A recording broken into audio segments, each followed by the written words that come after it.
Kobe Bryant's last fan letter arrives months after his death, and it changes everything for his family.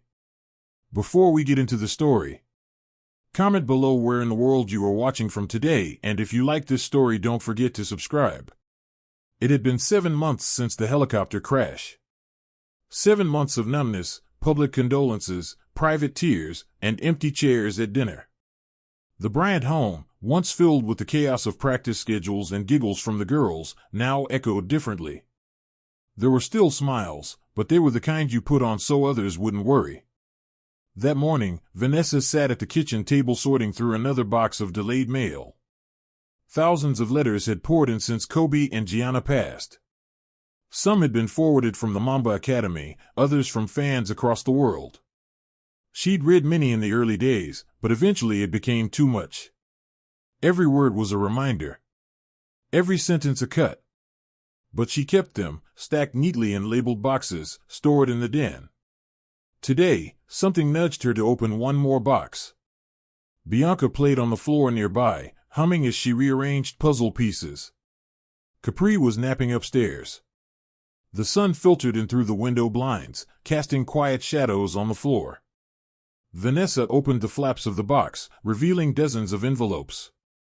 One envelope, yellowed around the edges, caught her eye. It was different, no return address, no postmark. Just a scrawl to Kobe Bryant in black ink. She ran her thumb over the handwriting, hesitating. "Mom?" Natalia's voice came from the hallway.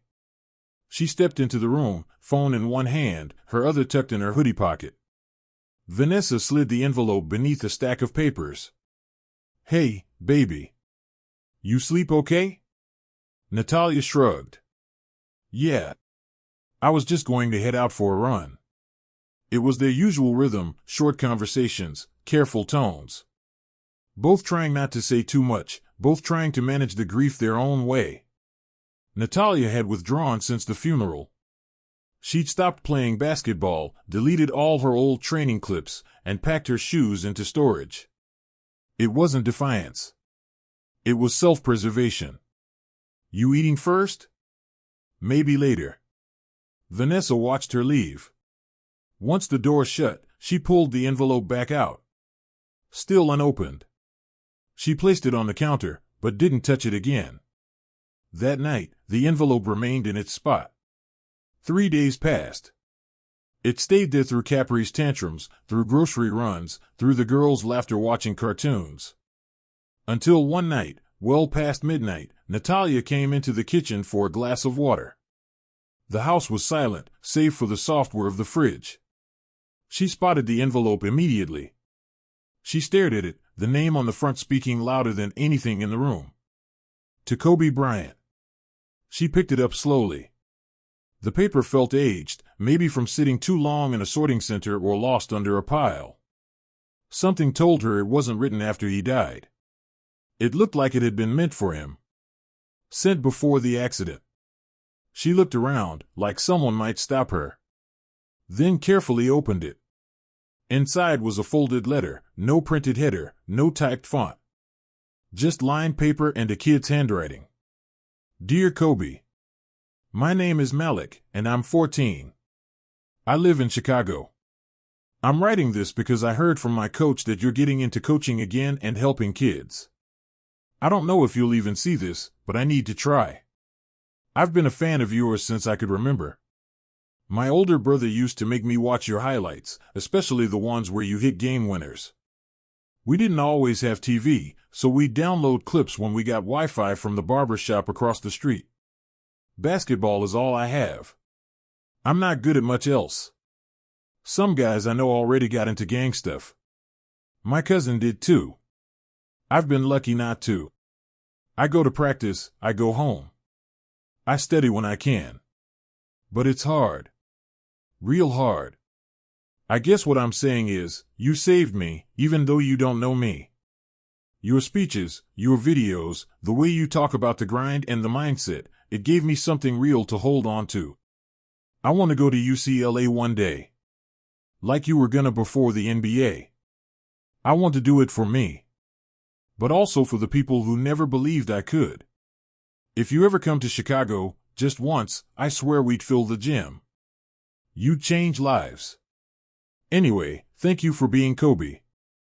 I hope this finds you. Malik. Natalia stood frozen in the kitchen, tears silently rolling down her cheeks.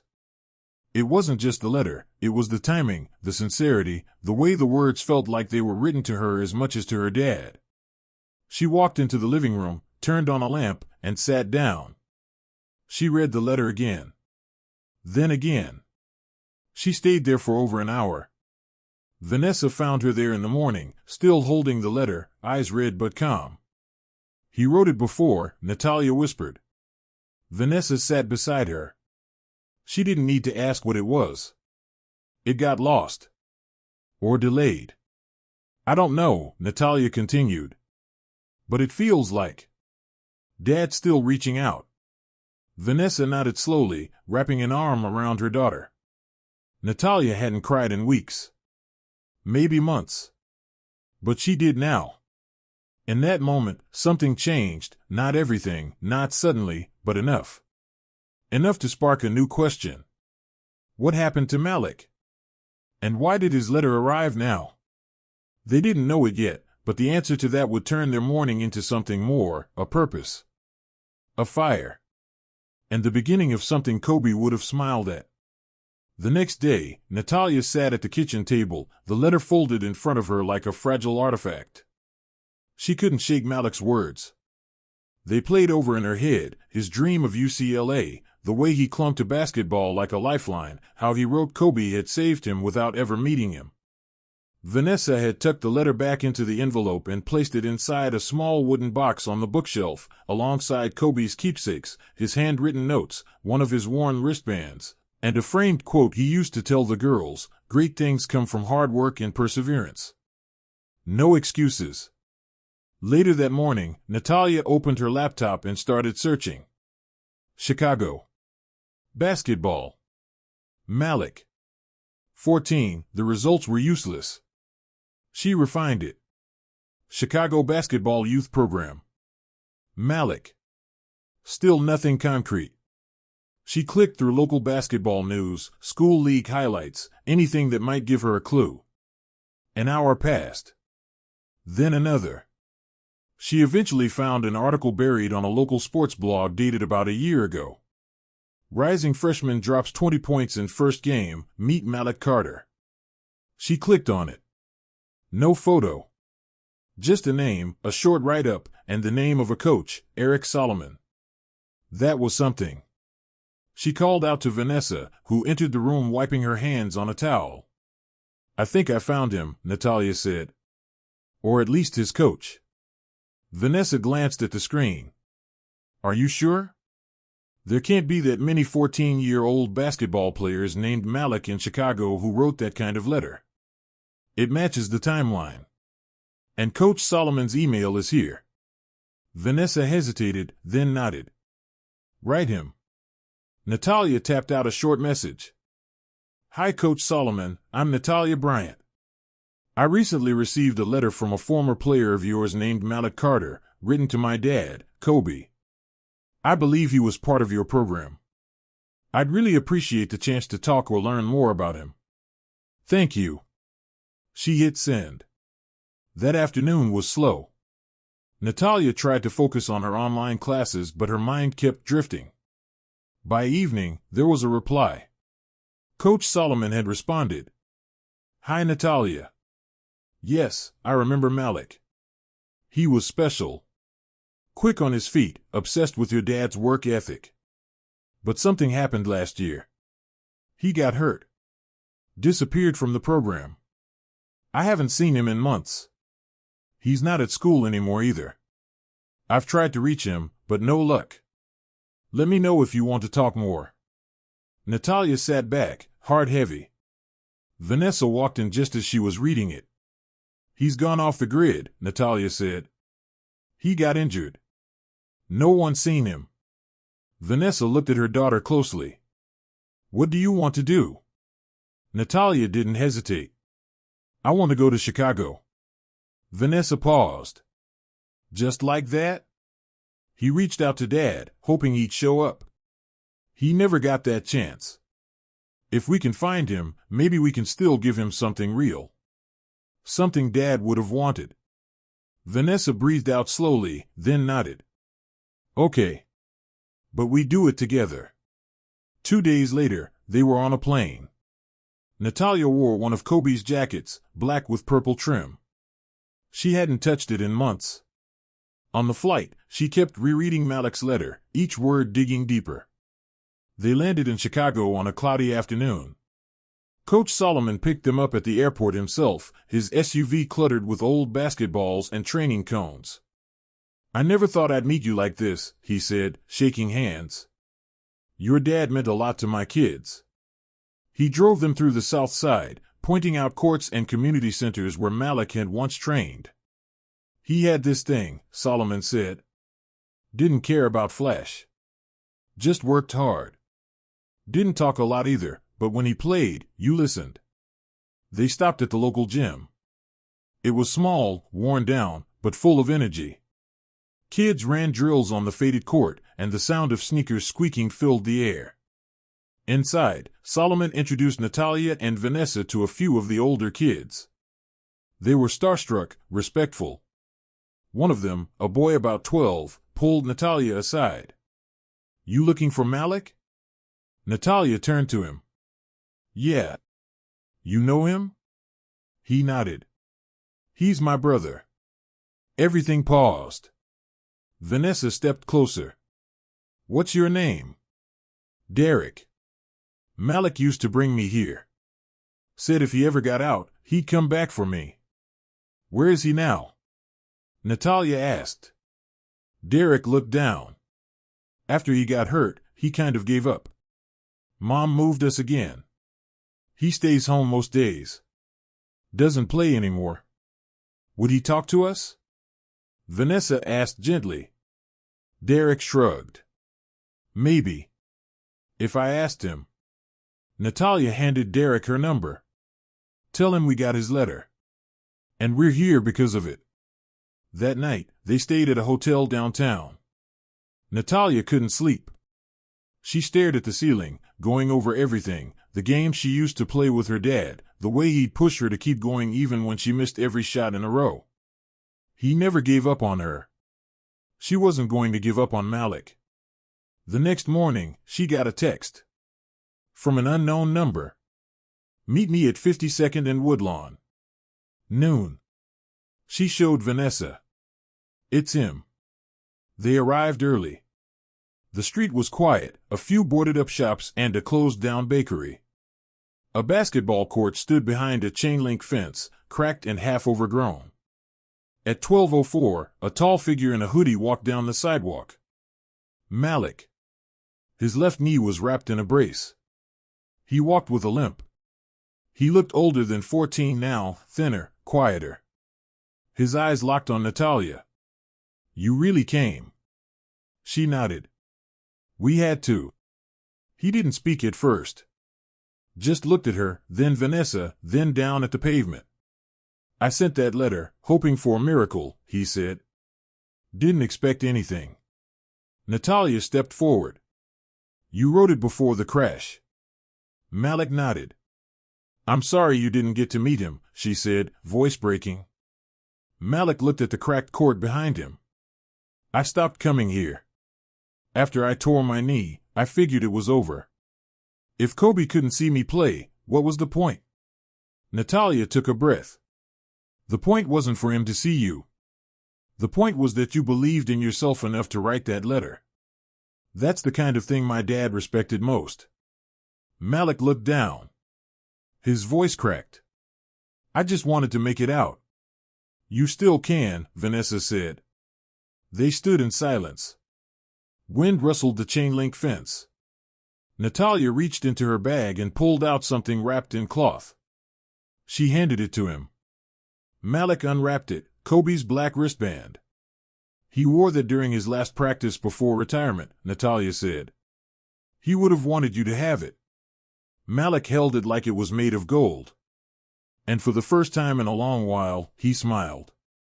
They stayed at the court for a while longer. No crowds, no speeches, Just three people bound by a name, a dream, and a letter that found its way through time. Malik didn't say much, but his eyes never left the wristband. Vanessa stood a few steps back, giving them space.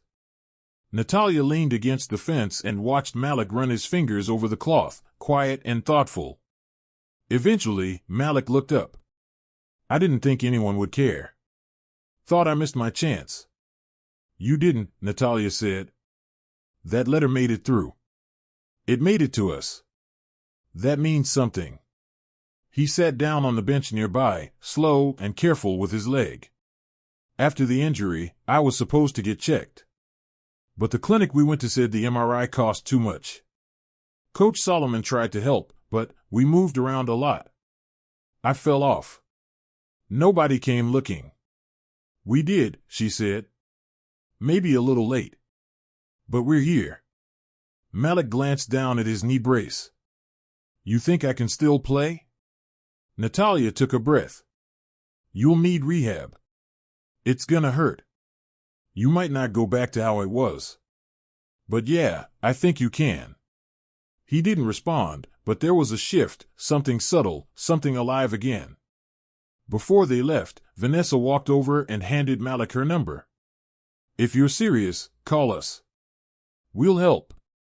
Not just because of the letter, but because that's what Kobe would have done. He nodded, slower this time. Okay. Back at the hotel, Natalia dropped onto the bed, drained but energized. Something in her had shifted too. She hadn't touched a basketball in over half a year, but now she was thinking about it again. She didn't know if she wanted to compete, not like before, but the spark was back. Not for the court, but for what the game meant. Vanessa sat by the window, scrolling through her phone. I've been looking at clinics, she said. There's a youth center here with a decent physical therapy program. Private. Might be a good start for him. You think he'll call? Natalia asked. He looked ready. The next day, they stopped by the community gym again. Coach Solomon greeted them with open arms, and word had spread quickly. A few parents were already there, some recording quietly, others just watching. One mom pulled Natalia aside and thanked her, not for the visit, but for showing the kids that someone was still watching, still believing in them. That night, they got the call. Malik. I want to try, he said. They arranged everything in under a week. Appointments, scans, a treatment plan. Vanessa covered the costs quietly, without fuss or press. No announcements. Just action. Malik's session started the following Monday. Natalia stayed a few extra days. She didn't want to leave.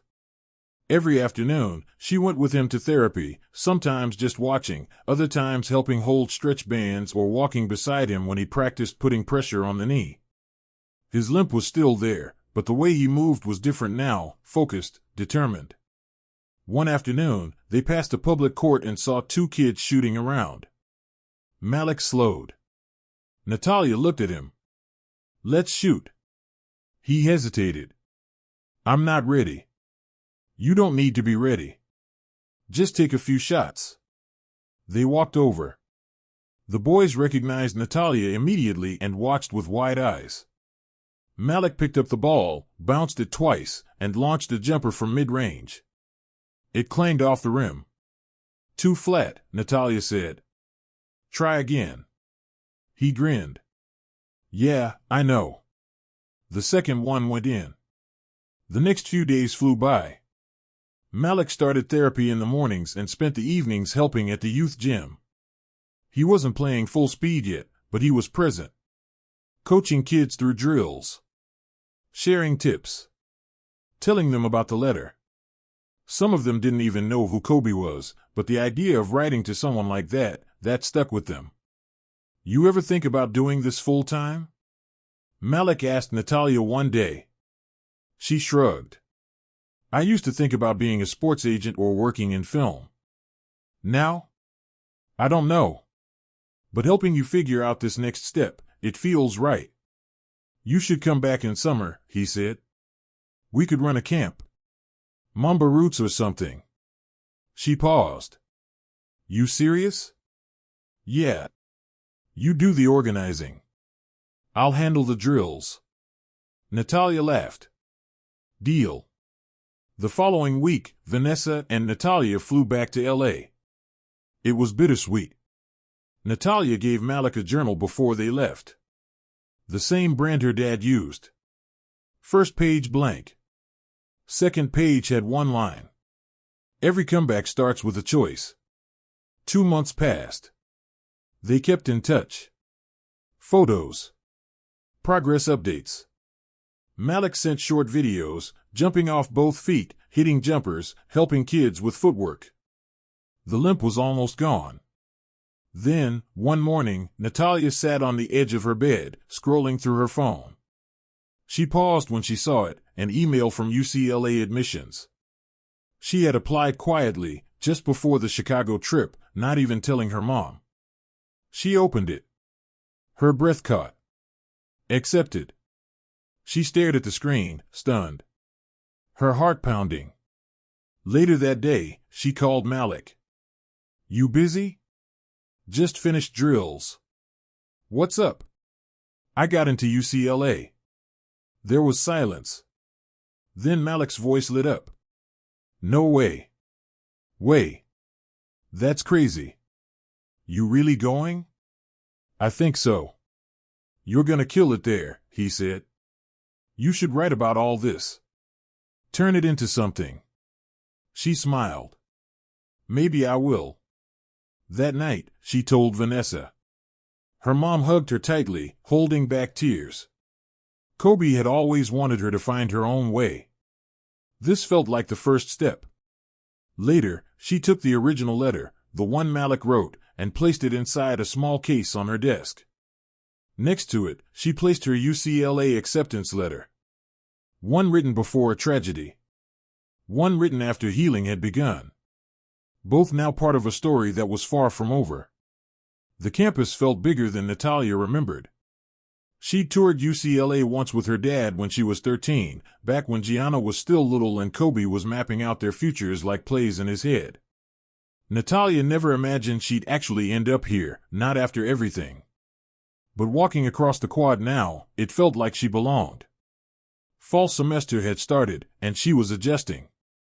The pace was fast, classes were loaded, and people recognized her more than she liked. Some whispered. Others stared. But most just moved on. She was grateful for that. Being Kobe Bryant's daughter had always come with a spotlight, but after the tragedy, it had become a shadow she had to learn to stand beside. She carried Malik's journal in her backpack. He'd been updating her weekly. He was doing physical therapy consistently, helping Coach Solomon run drills, and even tutoring one of the younger kids in math. The limp had nearly faded. His dream of playing again was real, but there was something else happening too. He was becoming a leader. That same week, Natalia walked into the school's rec center and stared at the gym.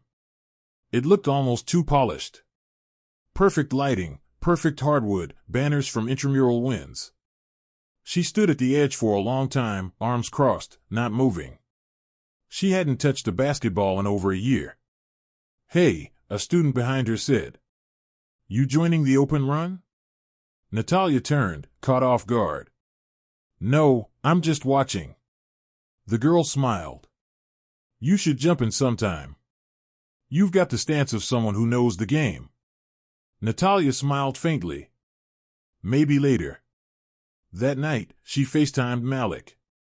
You touched the ball yet? He asked, grinning. I walked into a gym, she replied. Progress. I froze. Malik leaned back. You think I wasn't scared when I laced up again? After the injury, I thought every step was the one that'd break me.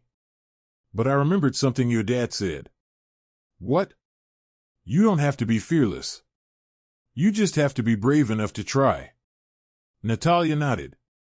You sounded like him just now. Malik smiled.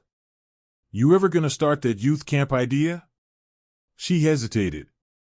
I'm thinking about it. Well, think faster. I got 5 kids asking about Mamba roots every week. They think it's already a thing. It's not? You're the one with the laptop and the college brain. I'm just the guy with the bad knee. Natalia laughed. All right. Let's do it. That weekend, she built a simple website. Just a landing page, Mamba Roots, for the next generation. She added a photo of a cracked basketball court and a short quote, "Greatness isn't given. It's grown." She texted Malik the link. He called 2 minutes later. "This looks legit," he said. "You sure you're not a web designer?" "Shut up. Seriously. You thinking summer?" "Summer camp, 2 weeks. Southside Chicago. Guest coaches. Free for local kids." Malik paused. "You really think we can pull this off?" "We're already doing it," she said. "This is just the next step." Word spread fast. Coach Solomon offered the gym. Vanessa offered support behind the scenes. UCLA students started volunteering once Natalia pitched the idea on a bulletin board in her media studies class. One girl had a cousin who played semi-pro and wanted in. Another had a dad who owned a print shop and offered to handle shirts and banners for free. In 2 months, they had a full plan. Natalia stood on campus, holding the official approval letter from UCLA's Community Outreach Program. It meant they'd sponsor the logistics as a student-led initiative. That gave her the funding to fly out, ship supplies, and book trainers. She called Malik immediately. "We're funded," she said. "I'm ready." June arrived quicker than she expected. The gym was alive the first morning of camp. Nearly 40 kids filled the bleachers, aged 10 to 16. Some wore beat-up sneakers and hand-me-down jerseys. Others looked too shy to speak. Natalia stood in front of them in a Mamba Roots shirt, microphone in hand. She didn't prepare a speech. She just talked. "My dad used to say greatness is built on what you do when no one's watching," she said. "This camp isn't about going pro. It's about showing up for yourself and each other, every single day. This is about heart." The room was quiet. Then applause. Malik stood at the far side of the court, smiling.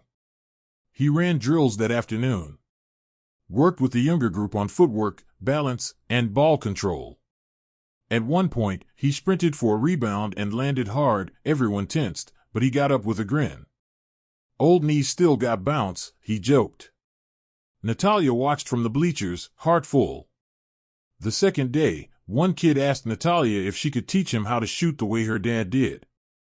She hesitated, then grabbed a ball. They stood at the free throw line. "Don't aim for the rim," she said.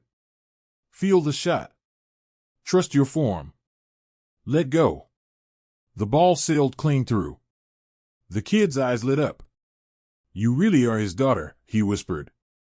On the 5th day, Derek, Malik's little brother, asked if he could talk. They gave him the mic during break. "I used to think my brother was done with ball," he said. But then he got a letter back. The kids murmured. Derek smiled. It wasn't signed. It was a visit. A chance. It was someone who saw him when he couldn't see himself. That's what this camp is. That night, Natalia sat in the corner of the gym with Malik. The sun was setting through the windows, painting golden lines across the floor. "We started something," he said. "We did. You ever think it'd come from one letter?" She shook her head. "It found us at the right time." He leaned back. "Next year, we double it." "Next year," she said, "we bring it to LA too." He laughed. "You're crazy. Exactly like my dad." They both sat in silence for a while. Then Natalia reached into her backpack and handed him a new journal. "This one's not blank," she said. He opened it. The first page read, "This is the legacy. Keep writing." Malik didn't say anything, just nodded. The court was quiet now, but full of something stronger than sound. Hope.